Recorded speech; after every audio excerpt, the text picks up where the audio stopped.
Hi friends, welcome to our channel. இன்றைக்கி நம்ம வீடியோவில் சிவப்பு கொய்யாவை வச்சு நம்ம ஐஸ்கிரீம் அண்ட் ஃபலூடா ரெண்டுமே பண்ண போகிறோம். இந்த மாதிரி செஞ்சு தரும்போது எல்லா குழந்தைங்களும் கண்டிப்பாக விருப்பப்பட்டு சாப்பிடுவாங்க.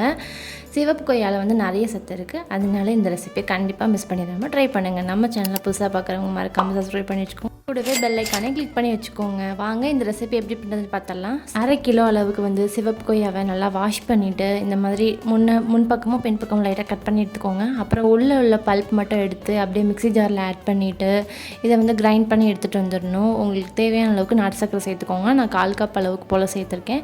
சேர்த்துட்டு கொஞ்சமாக பாலும் விட்டு நல்லா மிக்ஸியில் வந்து ஒரு மை பேஸ்ட்டுக்கு அரைச்சி எடுத்துகிட்டு வந்துடுங்க. இதை வந்து நீங்கள் அப்படியே வந்து டைரெக்டாக நீங்கள் கொய்யாப்பழங்களில் ஊற்றி ஃப்ரிட்ஜில் வச்சிங்கன்னா ஐஸ்கிரீம் ரெடி ஆயிரும்.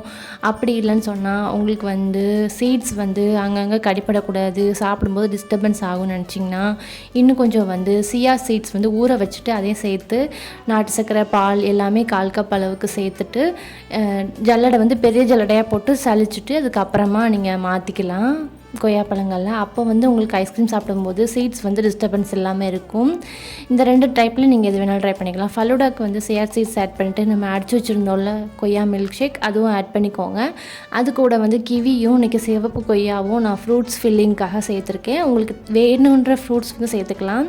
ஃப்ரூட்ஸ் பார்த்திங்கன்னா நீங்கள் பனானா சேர்த்துக்கலாம், ஆப்பிள், மாதுளை எது வேணாலும் சேர்த்துக்கலாம். சேர்த்துட்டு மில்க் மட்டும் லைட்டாக மேலே வந்து ஃப்ரூட்ஸ்க்கு மேலே ஊற்றி விட்டிங்கன்னா நல்லா சூப்பரான நார்மல் ஃபலூடா ரெடி ஆயிரும். ராயல் ஃபலூடாக்கு பார்த்திங்கன்னா பாதாம் பிசின் ஊற வச்சுட்டு அதையும் மேலே வந்து ஆட் பண்ணிவிட்டு ரோஸ் சிரப் வந்து சேர்த்துக்கணும். அப்போ தான் நல்லாயிருக்கும். இதுக்கு மேலே நீங்கள் ஐஸ்கிரீமும் வச்சிங்கன்னா இன்னுமே ரொம்ப டேஸ்ட்டாக இருக்கும். ராயல் ஃபலூடா மாதிரி ரெடி ஆயிரும்.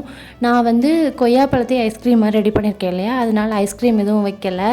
நல்லா சூப்பரான ராயல் ஃபலூடா வந்து ரெடி ஆயிரும். இந்த மாதிரி நீங்கள் செஞ்சு தரும்போது கண்டிப்பாக வீட்டில் எல்லா குழந்தைங்களுமே விருப்பப்பட்டு சாப்பிடுவாங்க. கண்டிப்பாக சிவப்பு கொய்யானே தெரியாது, அவ்வளோ டேஸ்ட்டாக இருக்கும். கண்டிப்பாக மிஸ் பண்ணிடாமல் ட்ரை பண்ணி பாருங்கள். நீங்கள் ஐஸ்கிரீம் மாதிரி ரெடி பண்ணி வச்சுருக்கீங்கல்ல, அதை வந்து உங்களுக்கு சாப்பிட முடியல ஐஸ்கிரீம் மாதிரினா கூட மிக்ஸி ஜாரில் வந்து ஒரு கொய்யாப்பழ பீஸை அப்படியே ஐஸ்கிரீமோடவே போட்டு மில்க்கு நாட்டு சக்கரை சேர்த்து அடிச்சிங்கன்னா நல்லா கோவா மில்க் ஷேக்கும் ரெடி ஆயிரும். கண்டிப்பாக ட்ரை பண்ணி பார்த்துட்டு எப்படி இருந்துச்சுன்னு கமெண்ட் பண்ணுங்கள். தேங்க்ஸ் ஃபார் வாட்சிங்.